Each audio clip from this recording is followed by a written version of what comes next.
Assalamualaikum warahmatullahi ta'ala wabarakatuh. Alhamdulillahilladzi ja'ala syahra ramadana sayyida syuhur. Walhamdulillahilladzi anzala fi ramadana al-Qur'an kama anzala fihi at-Taurat wal Injil wal Zabur. Allahumma salli ala sayyidina Muhammad alladzi qad hamala an-nas minadh dhulumati ila an-nur. A'udzu billahi minasy syaithanir rajim. Bismillahirrahmanirrahim. Ya ayyuhallazina amanu kutiba alaikumus syiyamu kama kutiba alal ladzina min qablikum la'allakum tattaqun. Wa qala Rasulullah sallallahu alaihi wasallam, man shama ramadhana imanan wa ihtisaba ghufira lahu ma taqaddama min dzambihi.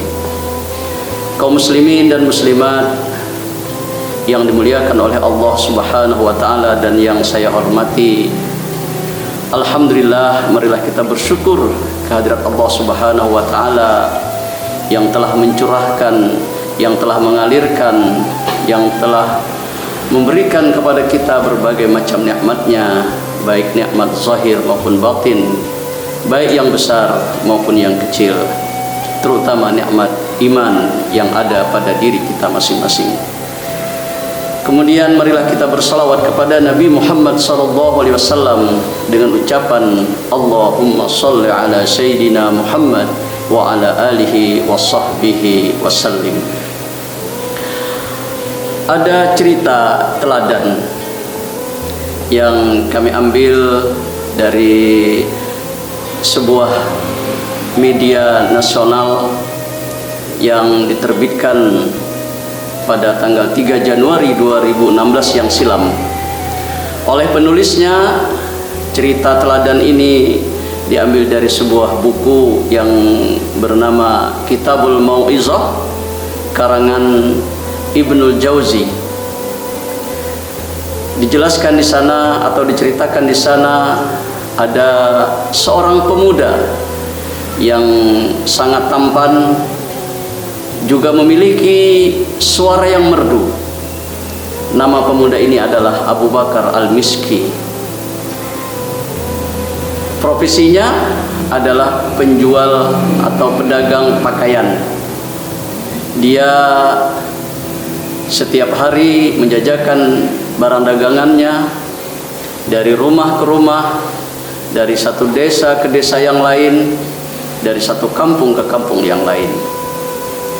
Dan layaknya sebagai seorang pedagang, tentu kadang dagangannya laris, kadang juga hanya beberapa yang terjual. Dan layaknya sebagai seorang pedagang, kadang ada yang memanggil dia untuk membeli barang dagangannya, ada yang memanggil dia hanya untuk menyapa, dan ada juga yang memanggil dia hanya dengan tujuan dan maksud tertentu. Nah, pada suatu hari ada seorang gadis, seorang wanita yang memanggil Abu Bakar Al-Miski untuk datang ke rumahnya. Tentu Abu Bakar Al-Miski sebagai seorang pedagang mendatangi wanita tersebut karena dia berprasangka baik bahwa wanita itu adalah untuk membeli barang dagangannya. Sesampai ke rumah wanita tersebut, oleh wanita tersebut Abu Bakar dipersilakan masuk ke dalam rumahnya. Namun secara diam-diam ternyata wanita ini mengunci pintu rumahnya.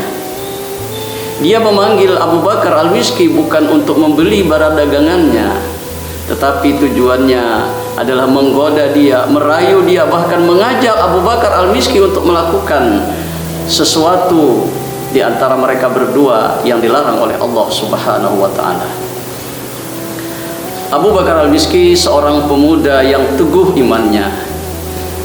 Abu Bakar Al-Miski adalah merasakan muraqabah bahwa Allah Subhanahu wa taala melihat dia.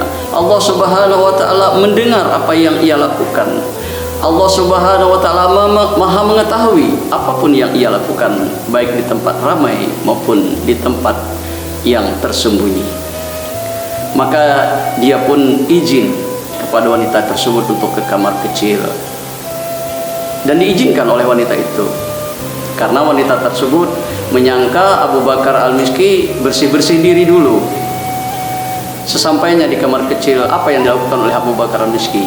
Dia ambil kotoran yang ada di dalam kamar mandi tersebut, kemudian dia lumuri seluruh badannya dengan kotoran tersebut, sehingga menimbulkan bau yang tidak sedap. Akhirnya dia pun keluar dari kamar kecil tadi, dan ternyata benar wanita tersebut merasa jijik dan tidak mau melihat Abu Bakar Al-Miski. Akhirnya dia pun diusir dari rumah wanita tersebut. Dan selamatlah Abu Bakar Al-Miski dari perbuatan yang dilarang oleh Allah Subhanahu wa taala. Akhirnya oleh Allah Subhanahu wa taala Abu Bakar Al-Miski diberi sebuah keistimewaan, yakni badannya selalu mengeluarkan wewangian yang wanginya seperti kasturi, sehingga namanya sebenarnya nama aslinya adalah Abu Bakar. Kemudian orang-orang menyebutnya Abu Bakar Al-Miski, dan itu sampai akhir hayatnya. Menolak ajakan nafsu, menolak godaan nafsu untuk melakukan perbuatan jahat adalah perbuatan yang sangat berat dan yang sangat sulit untuk dilakukan. Saking beratnya, saking sulitnya, bisa kita bayangkan seekor kucing lapar menolak ikan yang berada di depannya.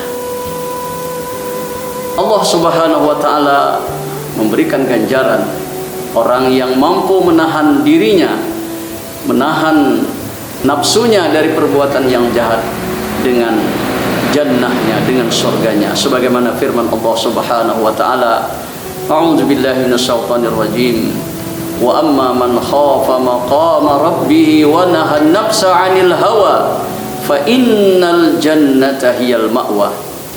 Dan adapun orang-orang yang takut kepada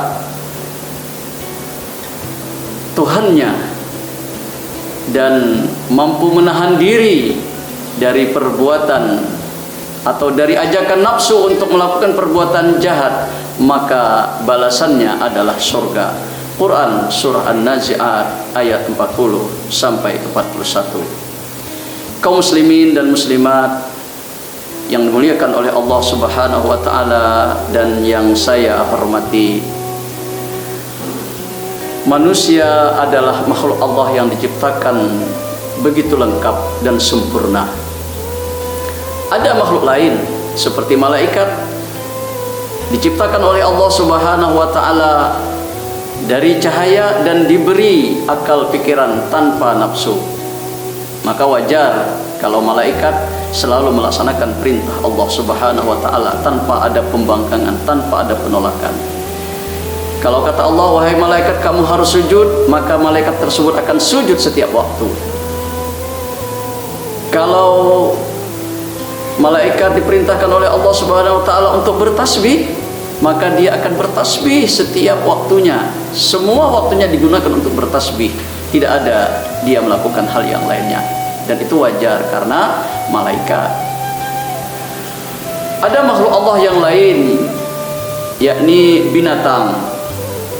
Dia diciptakan oleh Allah Subhanahu wa taala hanya diperlengkapi dengan insting dan nafsu. Maka semua apa yang dilakukannya adalah nafsu saja. Maka tidak heran kalau misalnya kambing, kalau sudah datang ke padang rumput, dia tidak akan peduli apakah rumput itu halal atau haram. Namanya juga binatang. Ayam jantan kalau sudah datang birahinya, maka dia akan melakukan apa yang ia kehendaki, tanpa menoleh kanan menoleh kiri, tanpa berpikir oh ini ada orang banyak. Dia tidak akan berpikir itu. Wajar karena dia binatang. Nah, manusia diciptakan oleh Allah Subhanahu wa taala dilengkapi dengan akal, pikiran dan nafsu. Sehingga dari bangun tidur sampai tidur kembali, artinya 24 jam, yang terjadi pada diri kita manusia adalah perjuangan melawan bisikan akal dan bisikan nafsu. Ketika akal yang menang, maka manusia bisa naik derajatnya, bahkan bisa melebihi malaikat. Ketika nafsu yang menang, maka manusia bisa turun seperti binatang, bahkan bisa lebih buas daripada binatang. Maka ada istilah, sebuas-buasnya sapi, makanannya tetap rumput. Tapi kalau sudah manusia yang buas, maka makannya bukan hanya nasi, tapi juga bisa makan aspal, bisa makan kabel, bahkan bisa makan proyek dan lain sebagainya. Allah Subhanahu wa ta'ala yang menciptakan manusia yang maha pemurah dan penyayang, menurunkan agama yang dibawa oleh para rasul, para utusannya. Gunanya adalah agar manusia bisa memenangkan atau bisa mengendalikan nafsunya, bisa memenangkan akal daripada nafsunya, bukan menghilangkan. Karena nafsu juga penting bagi kehidupan kita. Dengan nafsulah maka kehidupan kita semakin maju. Peradaban manusia semakin maju adalah karena adanya nafsu. Tetapi nafsu harus dikendalikan agar tidak salah langkah dan lain sebagainya. Syariat puasa adalah salah satu Allah Subhanahu wa ta'ala mendidik manusia, mendidik orang-orang beriman bagaimana menahan nafsunya. Sebab saum artinya adalah imsak, artinya menahan nafsu, menahan diri untuk tidak melakukan hal-hal yang membatalkan puasa, menahan nafsu kita agar menghindari perbuatan-perbuatan yang menghilangkan pahala dari puasa kita. Demikianlah apa yang bisa kita sampaikan. Mudah-mudahan puasa kita tahun ini diterima oleh Allah Subhanahu wa ta'ala dan lebih baik daripada puasa-puasa sebelumnya. Hadani Allah wa iyyakum ajma'in. Mohon maaf jika terdapat kekurangannya. Assalamualaikum warahmatullahi taala wabarakatuh.